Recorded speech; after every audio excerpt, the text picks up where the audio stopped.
What is up, y'all? It's your girl, brand new, and honey, I am back in the building. This time, honey, I'm back to do a brief review on Monique Samuels. She was on Tami Roman's show.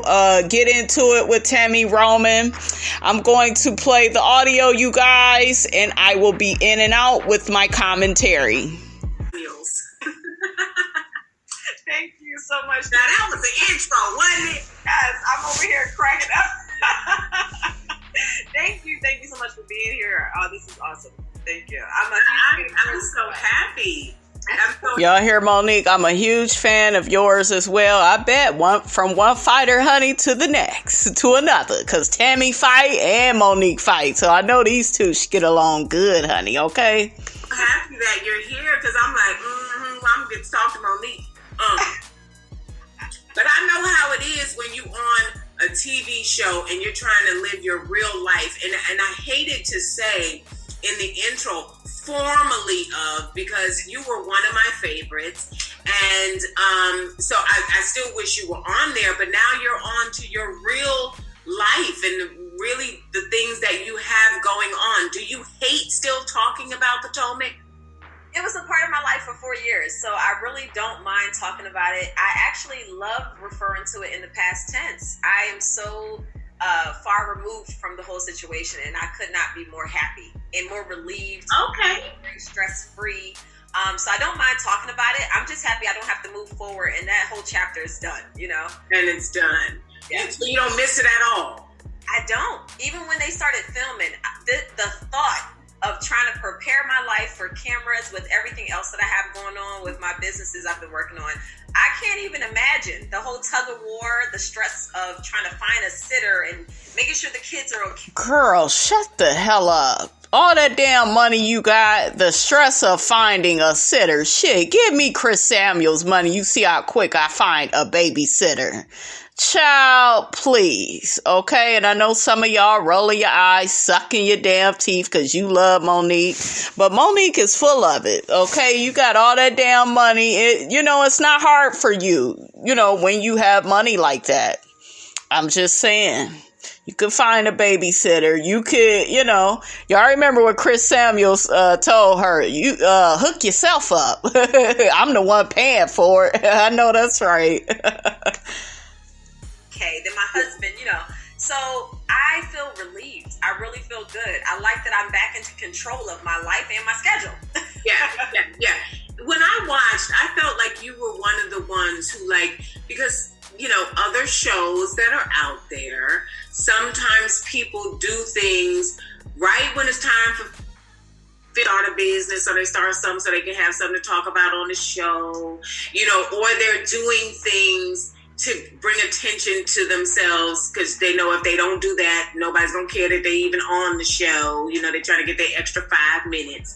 But I felt like you were one of the ones who really came and just was real from the moment you came on screen to the moment you decided to leave.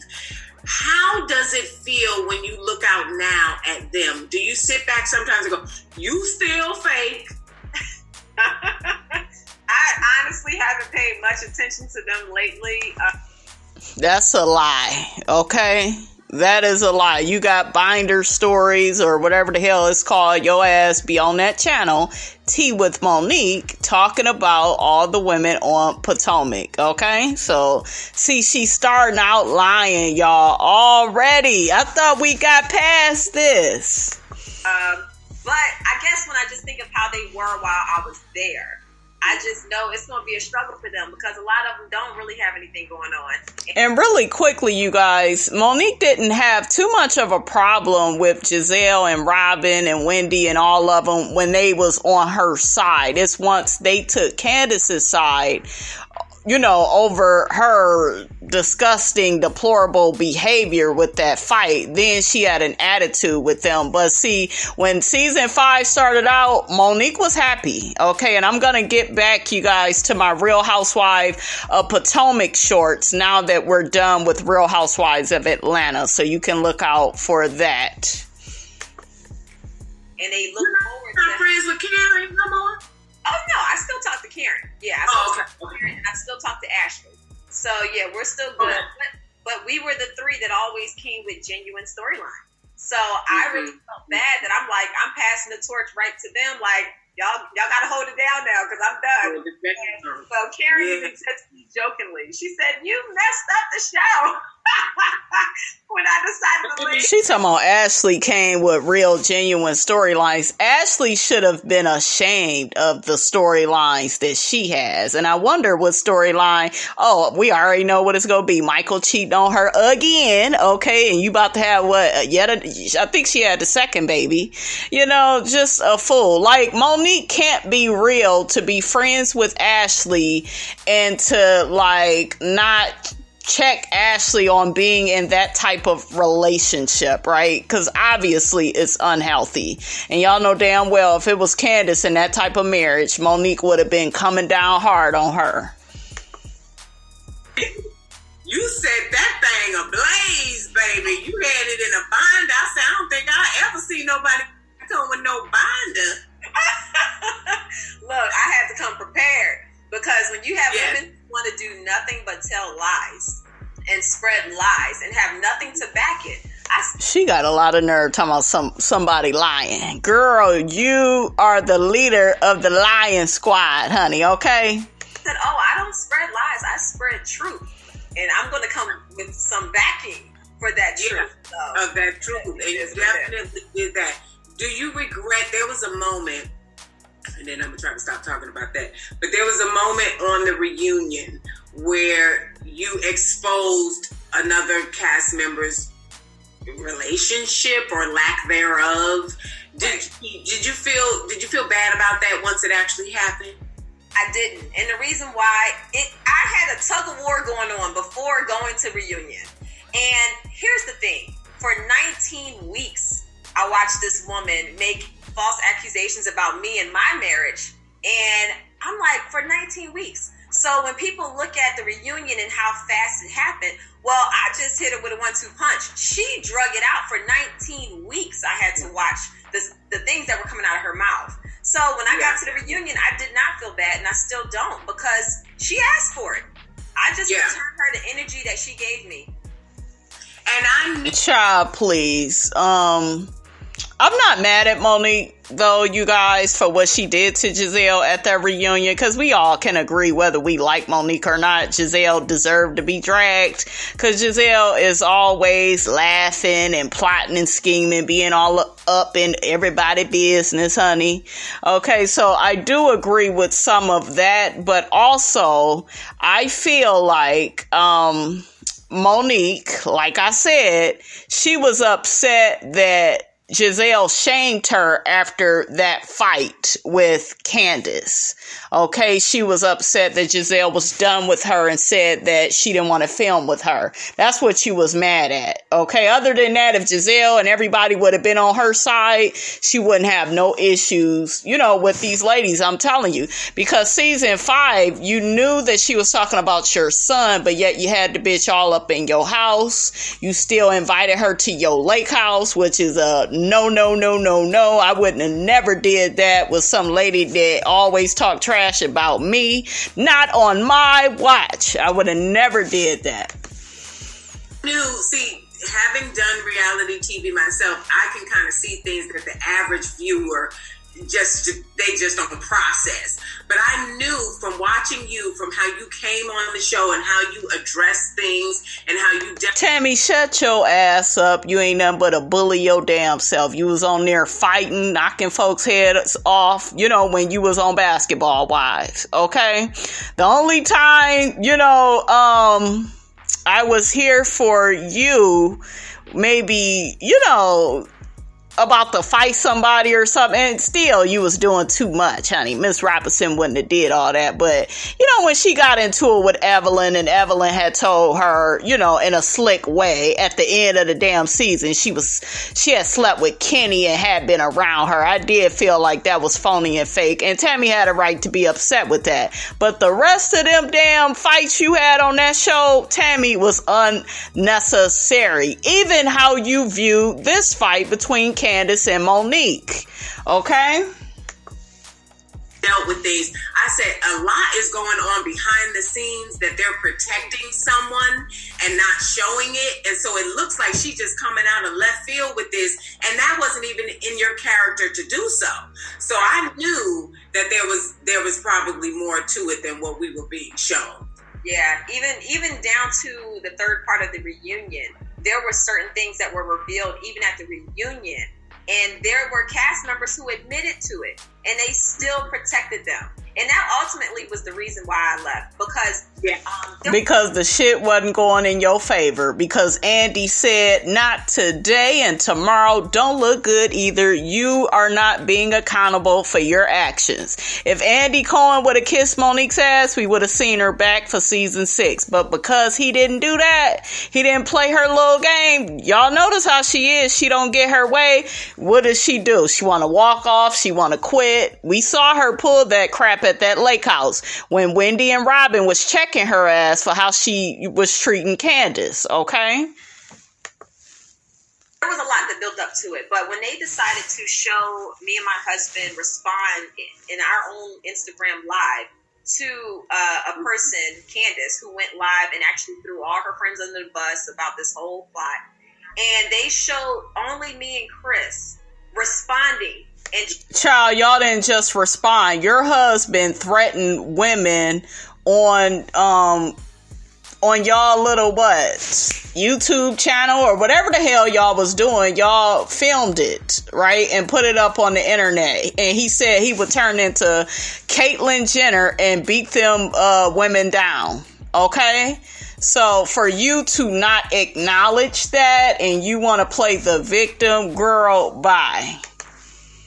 Try to paint this picture as if my husband's some angry black man. He is. I was livid. I was like, how can you show our response but not show what we were what you're responding to. Yes, exactly. Yes. Well, I have the utmost respect for you. I think you handled it, as far as I'm concerned, with style and grace, because shit, that girl after that fight, remember Potomac didn't come on for a while, but then when we did hear news about the show coming back on, it was Monique that got out here and had us all up in a tizzy because she was saying the women was talking about her child and saying her child wasn't her husband's. But meanwhile, she didn't say, that she was the one that landed the first hit with that fight. She didn't want to talk about that. And she knew she was wrong. That's why she got ahead of the story, okay?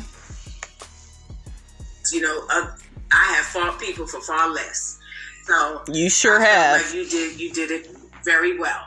Now, in honor of... Y'all hear that shit? Encouraging that ghetto deranged behavior. Mother's Day, I want to ask you, what women in your life have inspired you to become the woman that we all fell in love with on Potomac? Thank you. I definitely have to say my mom. My mom is a boss in every sense of the word. I love her so much. I talk to her every day. She's my best friend. A lot of fans feel like they know you because they've watched you on Potomac. Do you feel like you gave us all of your real life? I definitely gave you all of my real life. They just chose to show whatever they wanted to show because there's so much that's missing. But girl, bye. You still is not accountable for your actions. You still not really admitting that you was wrong in certain situations. You're this perpetual victim. I hope that when people watch me on my YouTube channel or on my Instagram or even looking at my website, that they will get the full picture of who I am. And that's one thing that I've been grateful for. I don't think a lot of people realize the power of social media. And I remember watching my first season and I'm just like, wait, that's not how that happened. That's not how I am. Right. And I made a mission to make sure that I show people the inner workings of my life, how I am with my husband and my children, my affection for animals. I have my T'Challa. Yes. Woo, T'Challa. Yeah, so I hope that people who watch the full picture and see me even on social media get to see the whole picture of who I am. And so far, it seems like everyone has a pretty good sense of who Monique Samuels is, when it comes to... Yeah. And we tend to talk about the rough times, right? Or the run-ins, because those are the things that are so poignant and stick out to us and piss us off. Like, even with me, it's like, if you ask me about the show I used to be on, I'll be like, I can't stand, I'll talk about the bad stuff. But I'm sure you have memories of really amazing moments of fun that you genuinely enjoyed the ladies, right? What are some of those moments that maybe we didn't see on the show? Yeah, well, I take it back to my very first season. The guards were down back then. My very first season, it was very just like we're all filling each other out. And I feel like that was when I had the most genuine moments with some of those ladies. Mm-hmm. For whatever reason, after that first season aired, it was just like the daggers were out for some of them. But definitely the first season, I remember we went to Ocean Prime in DC when they announced our date that we would be airing.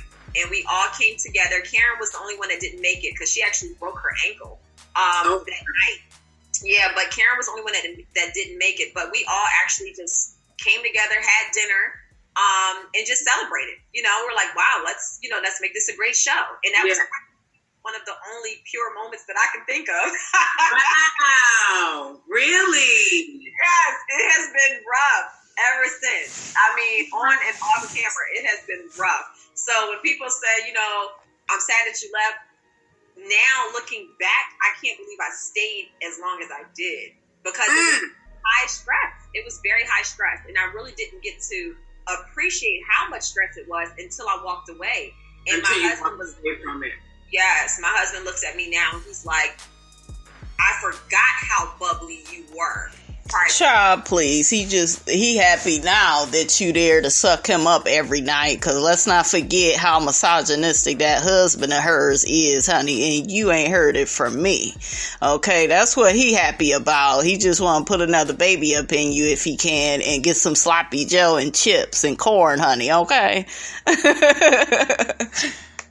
To the show because I had to be so guarded while I was on the show. And you go from filming right to watching the season, right to filming the reunion, back to filming. So you never truly get a break. And I'm a person who just enjoys positive energy, and I've never put myself in such a negative space before in my life until...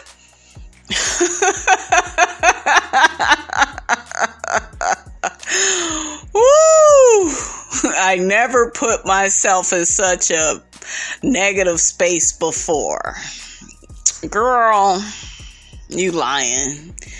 If you so positive, why were you on the show fighting? Why were you throwing hands? Positive people, they walk away from things, right? That ain't what you did. You threw hands. Period. And don't get your ass in the comments talking about, well, she asked her to drag her. I mean, if somebody tell you to jump off the damn bridge, are you gonna do that? No, you're not. Okay? Shit. Got 3 kids and a husband, and you fighting, okay, because you can't get your way. And then after the fight, don't bring her around me no more. I'm a killer. And they looking at you like you crazy. You said that, then you came around again to attack that girl because there is something out of order with you. I don't care what nobody say, okay? You were wrong. And I really hope you guys, she gets some type of counseling for her narcissism. And there's something wrong with her. And the fact that her fans just sit up here and keep supporting her and these binder stories, like, no, leave. If the show was so painful, leave that shit alone. I could see if you write a book about your life and then you want to, drop some tea. I think a autobiographical book, a memoir. Yeah, that would be good. That would be suitable, to talk about your Real Housewives of Potomac experience. But this whole binder time story thing and throwing shade at the other ladies and you propping yourself up like you so much better, girl, it's bullshiggity, honey, okay? Whole bunch of bullshiggity. I'm not here for it. And where is your pastor, honey? Is he on speed dial? You probably don't even talk to that man no more now that you ain't on the show. Because to me, if you are in church, ain't no way in hell your pastor is cool with you fighting Your pastor wouldn't be cool with these binder time stories of you dogging out the other women. I'm sure he not cool with what Chris said about Gizelle and the rest of the women, how he wish he could stomp all of them into the ground, whatever the hell he said, that was violent.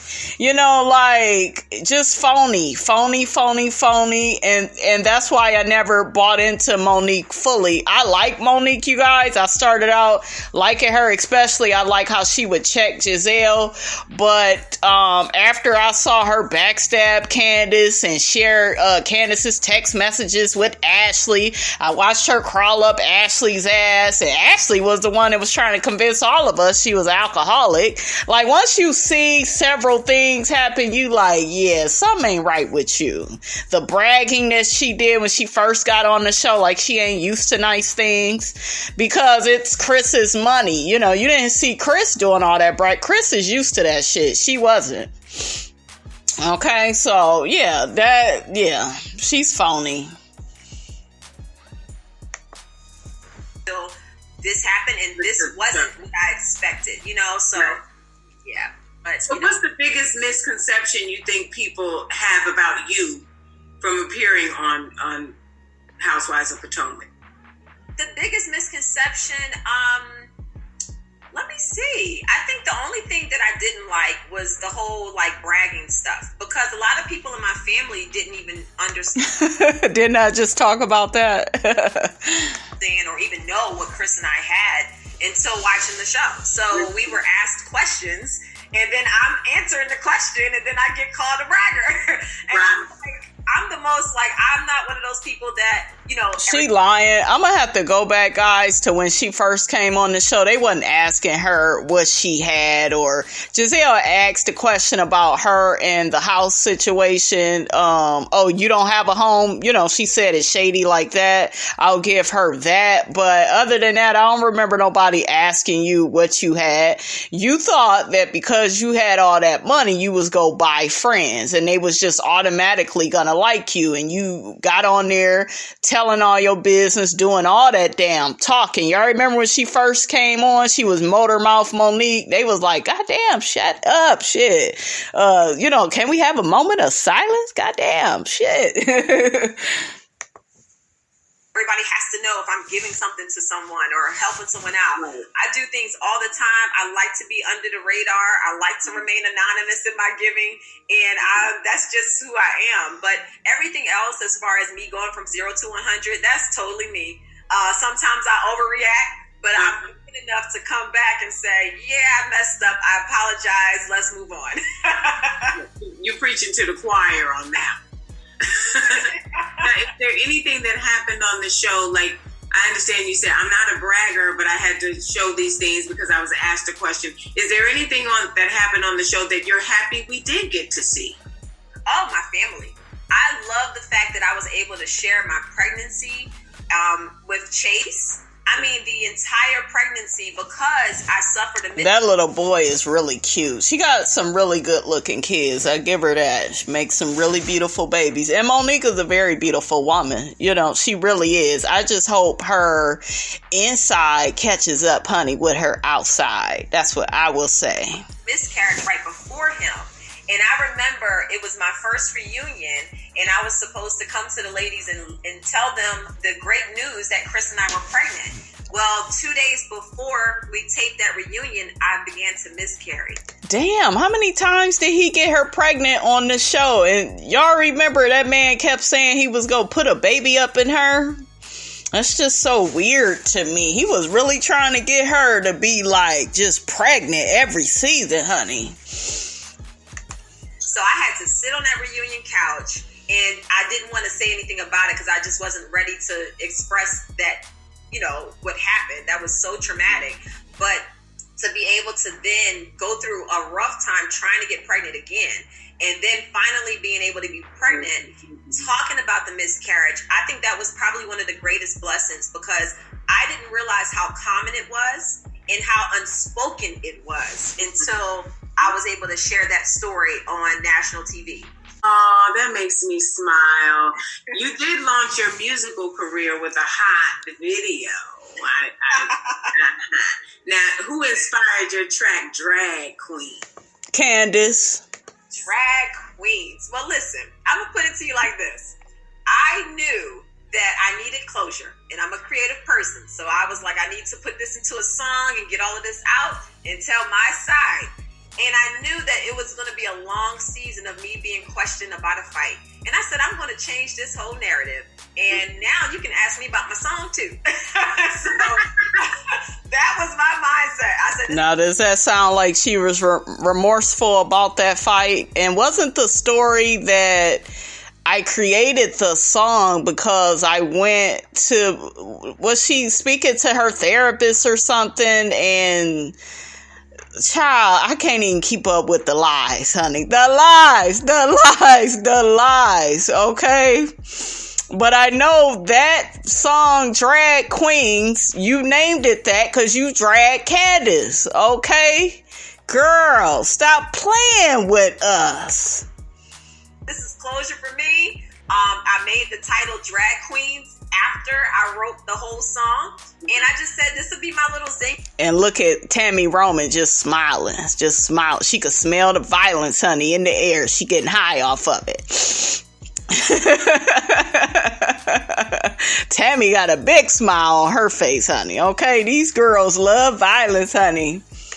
Finger that draws people in. Like, wait, what is she talking about? Drag queen. Yeah. But the song really is just talking about my whole journey with just becoming who I am and why I stand up for myself the way I do. And the biggest takeaway was stand up to bullies. If you bitch, you are the bully, okay? And you're talking to a bully. Make it make sense. The lies. I cannot. feel a person is bullying you, you need to stand up. Like, don't let anybody do that. Corporate bullies or individuals. So. Ooh, I love it. We're going to take a quick break. Monique and I have both been featured on reality shows starring Black women. Do you feel, Monique, that these shows properly portray us, or do they exploit our images and our culture? Oh, it's definitely exploitation. Definitely. I mean, Black women are some of the most real, the most beautiful, the most open, the most big-hearted, the most forgiving. I mean, we have it all. We're the most appropriated. I mean, yeah. I feel like there needs to be a show that shows the true Black excellence and how we actually come together and actually take each other in and under each other's wings and help each other. Do you think people would really watch that, though? They probably would not. There still can be drama, but there still can be sisterhood. And I think that's what's starting to lack in some of these different shows. I want to see women who know how to get through life's issues, but also know how to support each other when they're going through something versus, if there's some scandal, let me jump on a bandwagon and kick her down some more. I think that we need to be more representative of what goes on in life. Didn't you do that to Candace? You whooped her ass and then kicked her down some more. Still wasn't remorseful. You came out with your song, Drag Queens, after you dragged Candace. Yeah, I'm never gonna let that go, honey, okay?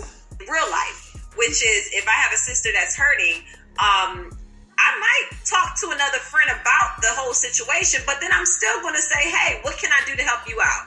Not just like dog you out some more and try to further your embarrassment. So I feel like you would. It's just so ironic she's saying all that. This the same bitch dragged Candace and then got her ass on Twitter. Ask and you shall receive. You tried to attack her some more after you fought her. You said you was gonna kill her. You get to the reunion, still no remorse. The boss calls you out for it. You don't like it. She just has a lot of nerve and audacity. And I wonder, how does she feel about her good friend Portia's hookup, honey, with Simon? That's what I want to know, okay? I wish Tami would have asked her about that. She another one, y'all. She take up for Portia everything she do, too, so... deal with something, right? So I feel like these shows sometimes, we can't expect people to handle a situation the way we would handle it, right? So, shut up, Tami. Your ass just want to fight, okay? And be violent. there is some truth to they're only showing what we give, right? Yeah. And I think that where the manipulation comes in is based on the story they want to tell. It's like, yes, I did smack her in her face, but you didn't show what she did, how she threw the shoe across the table, and then I responded with the smack. You know what I'm saying? So I feel like that's where the manipulation comes in. But they're showing what we give them. So is it really... So then I go back to it. Are they really exploiting us, or do we need to curtail the imagery that we're putting out? Yeah, I think we definitely need to curtail that as well. But when I'm talking about more so happens behind the scenes, what goes on, it kind of takes me back to even when you think in terms of slavery, how you had some of them in the house, and you had some of them in the field. Well, if you're massaging a person and you're giving only one person so much, that causes tension and friction amongst the whole group. When you keep trying to have one or two people who you pick and you put on a pedestal versus keeping everything equal behind the scenes, that causes drama. And then if a person keeps getting away with doing some really low down stuff, and you don't see the same repercussions happening with that person as other people, that's when you're now playing us against each other. My thing with her is, and I'm going to keep telling y'all this, when all them women would gang up on Candace, for example, season 4, she didn't have a problem with it. Season 5, when it started out, all them women, how it started, I played y'all the videos. I got some more videos coming to break things down. But I watched her, okay? And when everybody would get on Candace, you got Gizelle against Candace, Robin, everybody is against Candace, Ashley against Candace. She loved that, okay? It's just when, everybody doesn't have her back, she wants to get mad, have an attitude, feel away, feel like she's being discriminated against, okay? Like, girl, goodbye. And it only gets worse from there. So even though we may show what we really feel, and some things do get taken out of context, when you don't know what's going on behind the scenes, you just appear as this angry person, and nobody knows the full story. It can be the audience and everything else. So what I got from that is they be trying to act like Gizelle shit don't stink. All the time. And if you keep, like, for instance, I'll even give you some real behind the scenes. Every time they do these different commercials, they're paying the housewives to do these commercials. That's extra integration. Mm-hmm. Yeah, that's wonderful. Put us on. You're actually putting our show on, but it should still be spread out.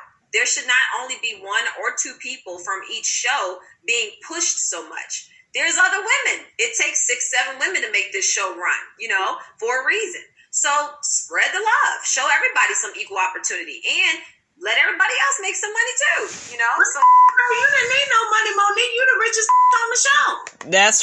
That's right. You already got the money. Gizelle need them coins, honey. Okay. What do you guys feel about that? Do you think Monique kind of has a good argument when it comes to that? Do we see Gizelle more so out in the forefront? Who else is more? They don't push Robin. Gizelle is the face of the show. She's the star of the show, though. Okay, like, even though Gizelle kind of be piggybacking off of everybody else's storyline, she is the one that comes on first. Period. It's been like that since season 1. It wasn't Karen, and even though Karen is a favorite of mine, Karen isn't like the star. She's one of the stars now, but Gizelle was always like the front person. So I see a little bit of what Monique is saying, but you have to understand the dynamics of a TV show that you are coming on to. You are not the star. You are not the person put out in the forefront. We saw it on Real Housewives of Atlanta where Nene was the star for years. She came out first. It was Nene's name first. Okay, your star is always the person that's coming first, or sometimes the person that comes last. Even on TV shows, you'll see it being done like that. So I could still take a coin. Look, I ain't gonna turn it down. But it was like, for me, I I would have to fight so hard all the time behind the scenes. Just look at her. I had to fight all my life. I had to fight to use my platform. I mean, I was getting turned down for interviews. I was being told by some people requesting me for press that, I was told you weren't available, or they told me I could interview you. So now that's you're crazy. giving me this platform that I'm supposed to be able to use, which I'm basically paying for because the production cost of everything, when it comes to putting on these parties, is coming out my pocket. Now, really quickly, guys, do you think they began treating Monique like that after that fight? That's what I'm looking at, because they're not going to give you a whole bunch of opportunities after you done showed your ass, okay? So I should be able to at least use the platform. That's what we do it for. I do agree with that. I do agree. Now you're taking away the platform and you're restricting me in ways where I can't even promote what it is that I'm doing. So that's the part that I have an issue. And that happened to me personally. I can't speak for anybody else. Time and time again. I mean, even to the point where when I released my song, I did a lyric video. And that was literally sabotaged. Wow. I mean, they stepped in and shut my whole release down and just completely ruined it. And I had to pick up the pieces and promote it the best way that I could on my own. But it's like they shut it down because it promoted violence. You came out with this song called Drag Queens after you drugged Candace. Okay, you dragged her. They ain't about to be promoting that bullshiggity. Okay, didn't they get on her about that song at that reunion? And she was acting all ditzy and, no, that's not what the song is about. And I was told by my therapist to do something for me, and child, bye. They pick and choose what they want to call violent or what they want to, you'll show and you'll profit off of a fight for 19 weeks, showing it in every teaser, every snippet. Yeah. But then I make a song, and when you listen to the lyrics, there was no violence in any of my lyrics. The title of the song is called Drag Queen. Girl, stop playing with us. I wish y'all could see my face. This is what we don't like about you, Monique, okay? You act like you don't understand stuff. You'll take my song and try to put my song out of there and say, we can't promote that because of this, that, or the other. It's very one-sided, and it's just not fair. So all right, guys, that's all I have to say on that. Y'all get down in Miss Robinson's comments. Let me know what you thought about the video and what Miss Monique Samuels, honey, had to say, honey. Okay, I'm sick of her and the lies, honey. Don't forget, guys, to like, comment, and subscribe. I am your girl, brand new, and I will check you guys out in the next video.